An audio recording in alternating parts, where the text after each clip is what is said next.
একটা ভিডিওতে দেখা যাচ্ছে যে ছোট্ট একটা বাচ্চার গলার মধ্যে যখনই তাবিজটাকে সরানো হয় বাচ্চাটা অচেতন হয়ে যেতে নেয়, আবার যখন তাবিজটা পরিয়ে দেওয়া হয় তখন বাচ্চাটা ঠিক হয়ে যায়।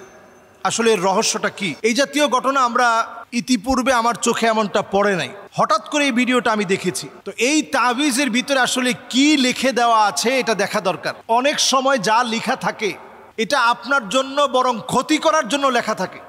ওই দিন আমাকে একজন এনে দেখালো যে তার বোনের বিয়ে হচ্ছে না দীর্ঘদিন ধরে, তো খাটের মধ্যে একটা তাবিজ পাওয়া গিয়েছে। ওই তাবিজের ভিতরে বারবার দেখা গিয়েছে সেখানে 17 লেখা, ওইখানে ক্রস দেওয়া, 18 লেখা ক্রস দেওয়া, যাতে করে 17তে তার বিয়ে না হয়, 18তেও যেন বিয়ে না হয়। এরপরে 20 দেওয়া, সেখানে ক্রস দেওয়া, 21 দেওয়া, সেখানে ক্রস দেওয়া। এরপরে অনেকগুলো সংখ্যা লেখা, এরপরে অনেক কিছু লেখা, এরপরে লেখা কিতমির নামক কুকুরের কাছে প্রার্থনা করা, যে কিতমির নামক কুকুরের কাছে আমি আশ্রয় চাই, আমি যেন সুস্থ থাকতে পারি, আমি যেন তাকে যে জন্য তাবিজ করা হয়েছে সেজন্য অসুস্থ হয়, সেজন্য সুস্থ থাকতে না পারে, এজন্য সার্বিকভাবে সকল কিছু লেখা, এগুলো সংখ্যা দিয়ে দিয়ে লেখা। তো এই জাতীয় বিষয়গুলো আমরা অনেক সময় দেখি, আর এখন যেহেতু সোশ্যাল মিডিয়ার সময় এগুলো আমাদের চোখের সামনে চলে আসে। মিডিয়ায় যখন এই বিষয়গুলো আমরা দেখি তখন আমরা সতর্কতার হার বাড়িয়ে দেওয়া আমাদের জন্য অনেক বেশি জরুরি। এজন্য আমি বলবো যে তাবিজ ছোট বাচ্চার গলায় পরিয়ে রেখেছে, আমরা অনেক সময় আমল না করে বরং তাবিজ ঝুলানোটাকে আমরা সহজ বলে মনে করি। একান্ত যে বাচ্চাগুলো পড়তে পারে না তার জন্য আপনি তাবিজ দিয়েছেন ভিন্ন বিষয়। মায়ের দায়িত্ব হচ্ছে আপনি পড়ে ফু দেন, সূরা ইখলাস পড়েন, ফালাক পড়েন, নাস পড়েন, আপনি পড়ে ফু দেন। বাবার দায়িত্ব হচ্ছে আপনি পড়ে ফু দেন এবং নিজেও আপনি আমল করেন। ফজরের নামাজের পরে সূরা ইখলাস, সূরা ফালাক, সূরা নাস পড়েন।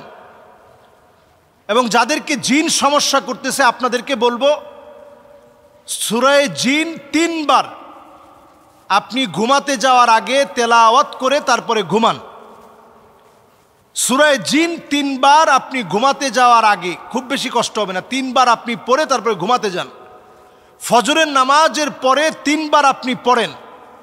প্রথম 4-5 দিন জিন আপনাকে অনেক ধরনের ক্ষতি করার চেষ্টা করবে, ভয় দেখাবে। যেমন আপনি নামাজ পড়ছেন, পিছনেই দেখবেন কেউ একজন যেন ডিস্টার্ব করছে, প্রচণ্ড ভয় পাওয়ার উপক্রম হবে। আপনি সেই ভয় পাওয়ার উপক্রম যখন হলেন আপনি ভয় পাবেন না। 1 সপ্তাহ এইভাবে আপনি আমল করেন, জিন আপনার ক্ষতি তো করতে পারবেই না, বরং জিন আপনাকে ভয় করবে ইনশাআল্লাহ। সূরা জিন ঘুমাতে যাওয়ার আগে 3 বার, ফজরের নামাজের পর 3 বার।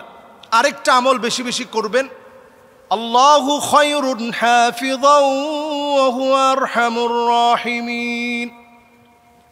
আপনি কোরআনুল কারীমের এই আয়াতটা আপনি পড়ার চেষ্টা করেন, আল্লাহু খায়রুন হাফিযাও ওয়া হুয়া আরহামুর রাহিমিন। এই আয়াতে কারিমাটা আপনি তেলাওয়াত করেন। যদি সামনাসামনি আপনাকে যদি জিন অ্যাটাক করার চেষ্টা করে তখন আপনি আয়াতটা পড়ে ফেলেন। যেই বাচ্চা তাবিজ সরালেই অজ্ঞান হয়ে যেতে নেয় তার সামনে এই আয়াতটা তেলাওয়াত করা দরকার ছিল, আল্লাহু খায়রুন হাফিযাও ওয়া হুয়া আরহামুর রাহিমিন। তাহলে ইনশাআল্লাহ কোনো ক্ষতি সাধন করার মতো ক্ষমতা জিনের নাই, কারো নাই। অনেক সময় আমরা মনে করি জাদু থেকে বাঁচানোর জন্য শুধুমাত্র কোরআনুল কারীম আমরা ছেড়ে রাখলাম অথবা মোবাইলে ছাড়লাম, পাশাপাশি আপনি পড়ে একটু ফু দেন, আল্লাহু খায়রুন হাফিযাও ওয়া হুয়া আরহামুর রাহিমিন। আল্লাহ পাক সবচেয়ে বড় হেফাজতকারী, ওয়া হুয়া আরহামুর রাহিমিন, তিনি সর্বাধিক সবচেয়ে বেশি দয়ালু। এটা পড়ে ফু দেওয়া, নিজেরা আমল করা। সূরা জিন ঘুমানোর আগে 3 বার, ফজরের পরে 3 বার। যদি খালি আমল করতে পারেন অল্প সময়ের ভিতরেই যত রকমের জাদু, শক্তিশালী জাদু, কালো জাদু সব কিছু ইনশাআল্লাহ ধ্বংস হবে, আপনার কোনো ক্ষতি জিন করতে পারবে না ইনশাআল্লাহ। আল্লাহ তাআলা আমাদেরকে বোঝার তৌফিক দান করুক। আল্লাহু ওয়া বারাকাতুহু, বিসমিল্লাহ, আলহামদুলিল্লাহ, ওয়াসসালাতু ওয়াসসালামু আলা রাসূলিল্লাহ ওয়া বা'দ। স্কটল্যান্ডগামী একটা বিমানে আমরা দেখেছি যে ভারতীয় একজন বংশদূত, যেটা অলরেডি এখন মিডিয়াতে প্রমাণিত এবং মিডিয়াতে এটা প্রকাশিত হয়েছে, স্কটল্যান্ডগামী যে বিমানটার মধ্যে তাকবীর তাকবীর আল্লাহু আকবার অথবা আল্লাহু আকবার শব্দ বলে বলে সেখানে বারবার বলা হচ্ছিল আমেরিকার ধ্বংস হোক, এবং বলা হচ্ছিল সেখানে যে ট্রাম্পের ধ্বংস হোক, এই জাতীয় কথা বলে বলে আল্লাহু আকবার বলা হচ্ছে। তো স্কটল্যান্ডগামী বিমানের ভিতরে এই জাতীয় শব্দ চয়নে ইসলাম ফোবিয়া ছড়িয়ে পড়ে। আমরা ইসলাম ফোবিয়া অনেকে এই বিষয়টা আমরা বুঝি না। ইসলাম ফোবিয়া যাদের মধ্যে আছে, এই রোগ, এই দোষ যাদের ভিতরে ঢুকেছে, ইসলাম ফোবিয়ার কারণে আপনি দেখবেন তারা মুসলমানদের ভালো কোনো কিছু তারা নিতে চায় না। সকল জায়গায় মুসলিম মানি তারা প্রমাণ করতে চায় এরাই হচ্ছে জঙ্গি। তো সেই জঙ্গি প্রমাণের জন্য আরও একটা বার আল্লাহু আকবার বলে বলে বিমানের মধ্যে কারো ধ্বংস কামনা করা, এটা আসলে মুসলিম হিসেবে আমাদের কখনো উচিত না। এবং ওই লোকটা ভারতীয় বংশোদ্ভূত, আপনি ঘেটে দেখেন, সুপরিকল্পিত, একেবারে পরিকল্পনা মাফিক তাকে নামানো হয়েছে মুসলমানদেরকে একটু কালার করানোর জন্য। এবং শব্দ হিসাবে তাকে যে শব্দগুলো শিখিয়ে দেওয়া হয়েছে আল্লাহু আকবার বলা, যেহেতু মুসলমানেরা সবচেয়ে বেশি আল্লাহর নামের তাকবীর দিয়ে থাকে, এজন্য আল্লাহু আকবার বলা, এই তাকবীরকে ব্যবহার করে মুসলমানদেরকে প্রশ্নবিদ্ধ করার জন্য এই কাজটা পরিকল্পিতভাবে করা হয়েছে। এবং এটা শুধু আজকে না, আপনি টুইন টাওয়ারের হামলা সহ প্রত্যেকটা জায়গায় মিলায় দেখেন, এর এক একটি কাজকর্মের পরে মুসলমানদেরকে ধ্বংস করার সব হাতিয়ার প্রস্তুত করা হয়েছে। তো সকল জায়গাতে তারা প্রি প্ল্যান করে মুসলমানদেরকে এইভাবে ধ্বংস করতে চায়। এই প্রি প্ল্যানের অংশ বিশেষ স্কটল্যান্ডগামী বিমানের মধ্যে এরকম আল্লাহু আকবার বলে ওঠা একজন ব্যক্তি। আপনি চিন্তা করেন, যদি এরকম কোনো একটা বিমানকে যদি সত্যিকার অর্থেই হাইজ্যাক করতে হয়, তাহলে সংঘবদ্ধ একটা গোষ্ঠী থাকা দরকার। ওইরকম কোনো সংঘবদ্ধ গোষ্ঠী নাই, একজন ব্যক্তি দাঁড়িয়ে হঠাৎ করে আল্লাহু আকবার বলে উঠছে।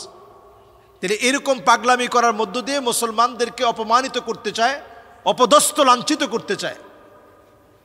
তো এটা এখন এত সহজ না আসলে, কারণ এখন প্রযুক্তির যুগ, সবগুলো ভিডিও আকারে এখন চলে আসে। তার কথায় কোন জায়গায় ভুল আছে, কোন জায়গা থেকে সে উঠেছে, কোন জায়গায় সে নামবে, সকল বিষয়গুলো বের করা এখন খুবই ইন এ সিঙ্গেল মোমেন্ট, একটা মুহূর্তের ভিতরে এটা সম্ভব। কাজে এই জাতীয় কর্মকাণ্ড যারা করেছে আমরা তীব্র নিন্দা জানাচ্ছি। এবং আমরা বারবার বলছি, 2025 সনের এই সময় এখনো আমাদেরকে বলে দিচ্ছে মুসলমানরা জঙ্গি না, মুসলমানরা কোনোদিন জঙ্গি না।